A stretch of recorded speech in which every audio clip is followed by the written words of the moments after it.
Okay, YouTube, this is the 1964 VW bus, split window. I was inspired by Musty One, who I subscribed to his channel, and he put the start to finish, or the progression of restoring his bus. I think he has a 67. So I picked this one up, about a month and a half, maybe 2 months ago, and started popping the windows out and doing a little bit of body work in the front on the nose here where it was rusted out.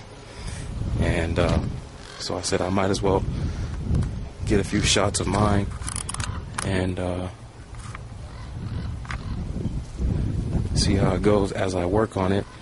I just ordered a set of wheels or tires for it.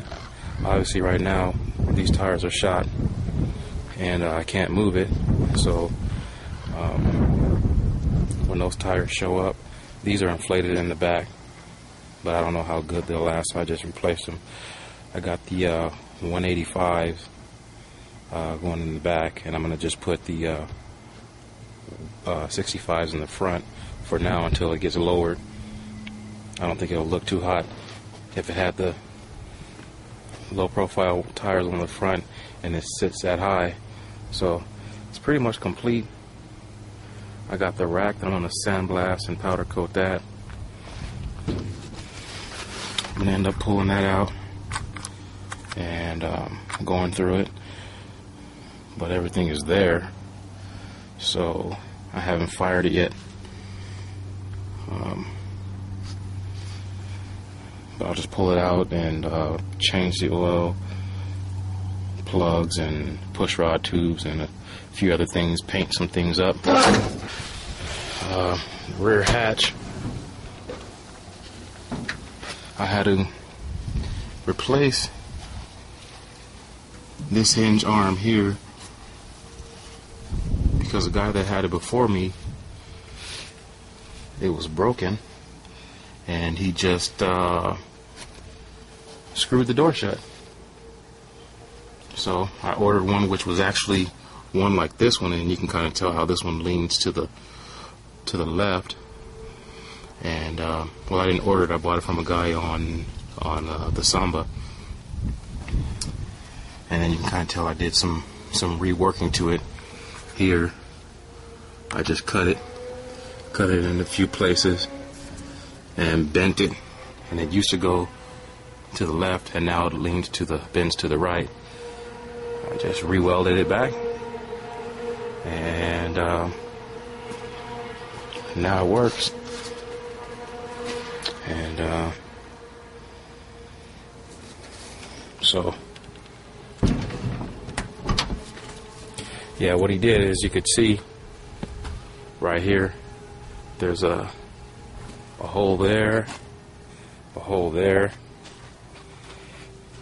a hole here, and a hole there, and he just took some sheet metal screws with a big washer and screwed the door shut so it could never be opened, and for most of us.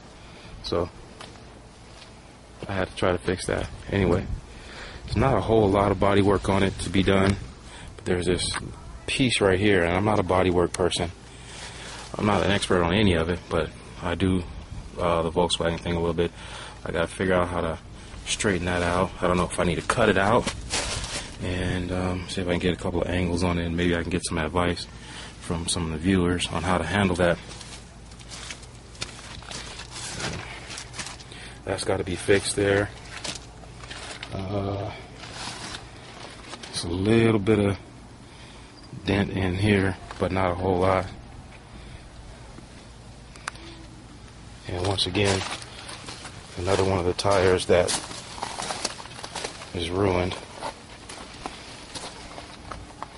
And like I said, I got a new set coming in.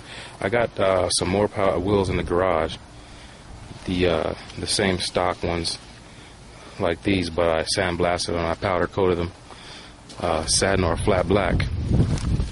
I'll show you those in a minute. But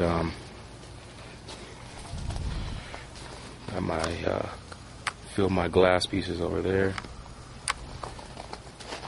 And I got my bumpers and stuff over here. Sandblast those.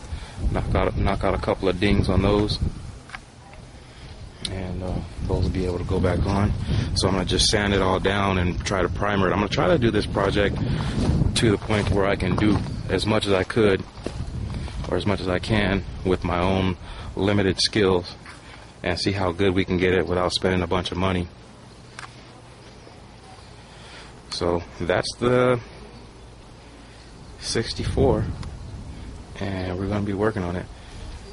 Now I'm going to take a walk to the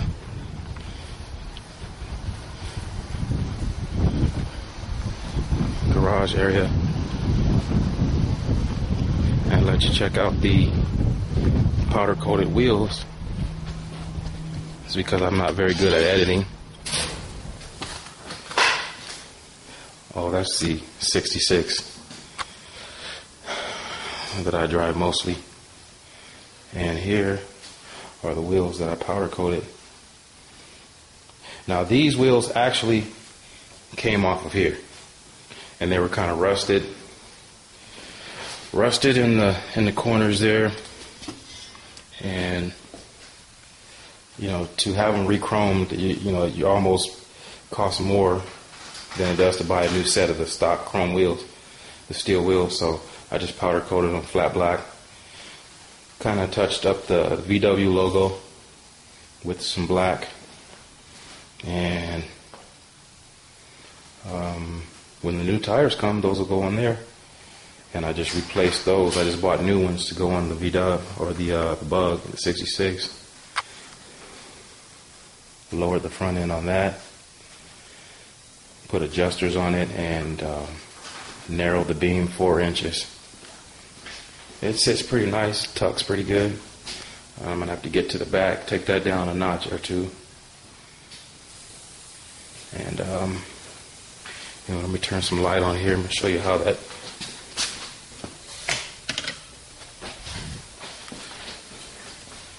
powder coat process. That's the oven right there, and that's where all the parts get powder coated. And well, that's where they get cured. I shoot them out here in the garage and then put them in the oven, turn it on, and this oven's about 7 feet tall. So anyway, we're going to get out there and get started on that bus a little bit. So all feedback is welcome. Let me know. Thanks.